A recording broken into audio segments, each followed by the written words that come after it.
Sabe o que faz um monte de concreto e aço virar um ícone? Hoje a gente vai mergulhar na história da Terceira Ponte, uma mega estrutura que não só levou mais de uma década para ser construída, mas que mudou para sempre a cara e a vida de duas cidades inteiras. E para começar, vamos pensar num número que meio que define essa história toda: 11 anos. Pensa só, é tempo suficiente para uma criança nascer e chegar quase no ensino médio. Foi esse o tempo que levou para erguer esse gigante, do primeiro pedaço de concreto até o dia da inauguração. E aí, claro, a gente se pergunta, como é que se constrói um negócio desse tamanho, um gigante, né? E a resposta não está só na engenharia, não. É uma história cheia de desafios técnicos que pareciam impossíveis, de drama humano e, no fim das contas, de uma aposta muito ousada no futuro. Para a gente entender por que essa ponte era tão necessária, precisamos dar um passo atrás e olhar para o mapa. É bem simples, na verdade. De um lado você tem Vitória, a capital. Do outro, Vila Velha. E bem no meio, separando tudo, um obstáculo natural, a Baía de Vitória. Imagina só a rotina de milhares e milhares de pessoas. Era uma frustração diária. Você está de um lado, vendo o seu destino logo ali, do outro lado da água, mas para chegar lá, nossa, era uma volta gigantesca. Era tempo de vida perdido no trânsito todo santo dia. Essa era a realidade. O contraste é brutal. Antes da ponte, a galera encarava um desvio de 18 quilômetros. Quase uma hora de carro. Depois, uma travessia retinha de pouco mais de 3 quilômetros. Isso mudou completamente o jogo. A promessa na época era ajudar 40 mil pessoas por dia. Um número que, olha, hoje em dia parece até pouco, né? E por que o nome, né? Terceira Ponte. Bom, é simples. Porque as duas primeiras, a Florentino Ávidos e a segunda ponte, simplesmente não davam mais conta do recado. A região cresceu demais, o trânsito virou um caos e elas ficaram sobrecarregadas. Era óbvio que precisava de uma solução nova e definitiva. Ok, então o problema estava claro, né? Faltava a solução. E a solução que apareceu, era um projeto de uma escala que ninguém no Espírito Santo tinha visto antes. Era algo realmente ambicioso. O grande desafio, o coração do projeto mesmo, era o tal do vão central. Pensa bem, o Porto de Vitória é vital para a economia. A ponte não podia, de jeito nenhum, atrapalhar a passagem dos navios. Então, a solução foi criar esse corredor gigantesco no meio dela, um feito de engenharia que, na época, testou todos os limites da tecnologia. E os números? Os números ajudam a gente a ter uma ideia do tamanho desse monstro. São mais de 3 quilômetros de comprimento. Mais de 10 mil toneladas de aço. É tipo o peso de umas 100 baleias azuis, para se ter uma ideia. É uma montanha de material, tudo moldado pela engenharia para finalmente unir as duas cidades.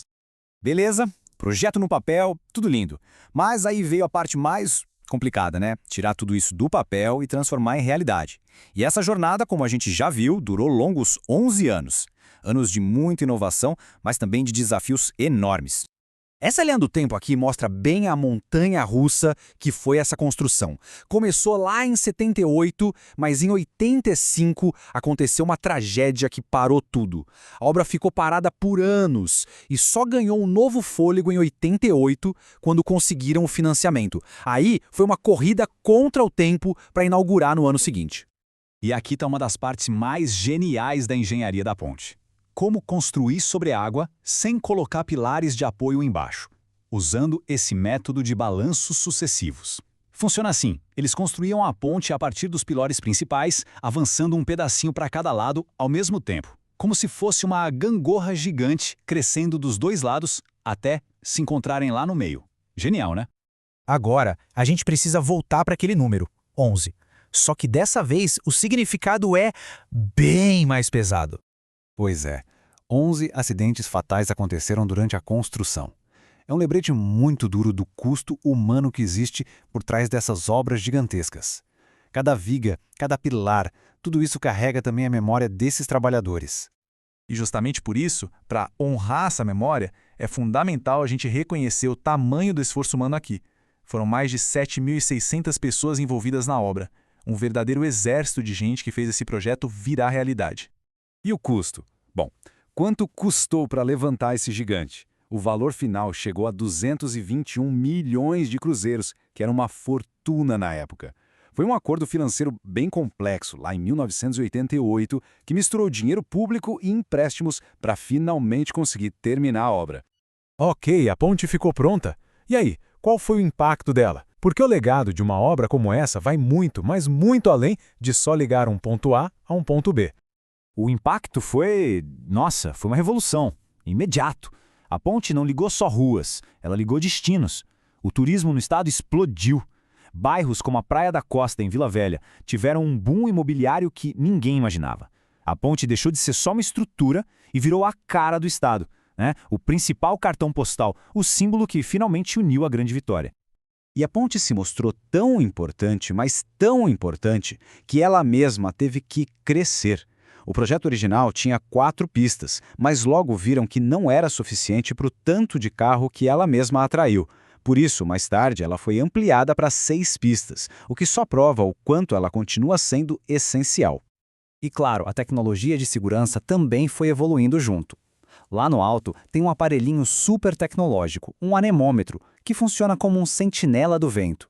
Se o vento aperta e chega a 60 km por hora, soa um alarme e o trânsito é bloqueado.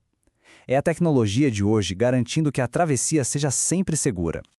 E com isso a gente chega ao final com uma reflexão, né? Afinal, o que define o legado de uma mega estrutura como essa? São os números impressionantes da engenharia? É o desenvolvimento econômico que ela traz? Ou será que é o impacto humano, as vidas que ela conecta e, infelizmente, aquelas que foram perdidas para que ela existisse? Fica aí a pergunta.